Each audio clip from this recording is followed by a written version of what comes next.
Maayong adlaw sa inyo tanan dol, karon dol no i-share na ko sa inyo dol kung unsaon pagbuhat og angle bar. Una ana dol imo gina siyang hapinan og flat bar dol no para lig-on kaayo ang inyohang yantas. Pagkahuman nimo anag taod sa flat bar dol no, aw imo po na siya alignon dol kay basig hiwi dol ba unya inigpadaga nimo dol moadto unya sa lain dalan nya padulong pagid niya aw maabot na pud tanang gugma dol, kalimtan tanang gugma diha padayon ta ug mao na ni ang angle bar dol no nga ako ang itaod awa nay daghang istorya dol. Ato adayon sugdan para dali magunan tao dol no aw ispat-ispat lang sa nitirada ko adol kay basig mahiwi ba aw syempre dol matik na dali ra kay ni taoro ng angle bar dol oy basta mahuman lang ni murag putol-putol ang angle bar dol.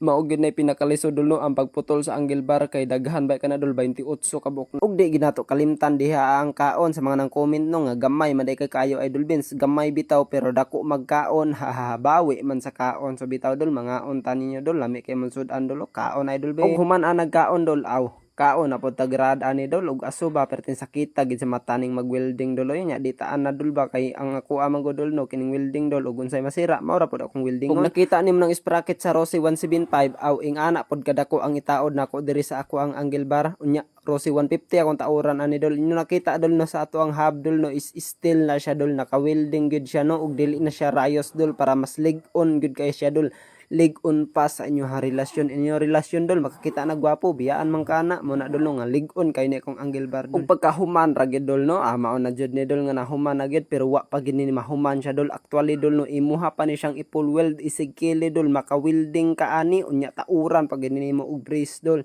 ug naabot sa idol Carlo de adol no may trabaho namo sa bukid karon dol kay grabe man kainit aw siya akong gipaputol-putol dol ug naapoy tukog dol no mao ra na akong gisukod dol syempre dol way gamit ay steel tip pagkahuman nimong taod sa angle bar dol imo na po ng alignon kay basig hiwi na pod pero way problema hiwi na dol kay ang lapok di man na mo ingon dol nga ay hiwi man na imong angle bar maagian sila ani akong ligid dol aw ug di sila mga langkat mga lagpot gyud sila pero bisan unsaon ako hiwi sa akong naong ug sa ako amba ba dol no nga mura na nakasya pero wa gyud dol okay gid kay ni dol mao na dol no nga padayon ta dol ato na dayon siyang weldingan og brace ana era tong brace dol no di nato siya ibabag para mas lawom pagyugdulot ato siyang islanting itindog dol ba susi man ang bag-o na ko dol no tindog na siya dol para lawom kay siya dulot sulangkat gyud ang lapok ani dol luoy gid king lapok makabalos na gid ko ug syempre dol ato agid na siyang weldingon wala tuo pod ta mag-welding dol abi ninyo dol di ko wala to automatic na siya dol ug mao na gid ni dol no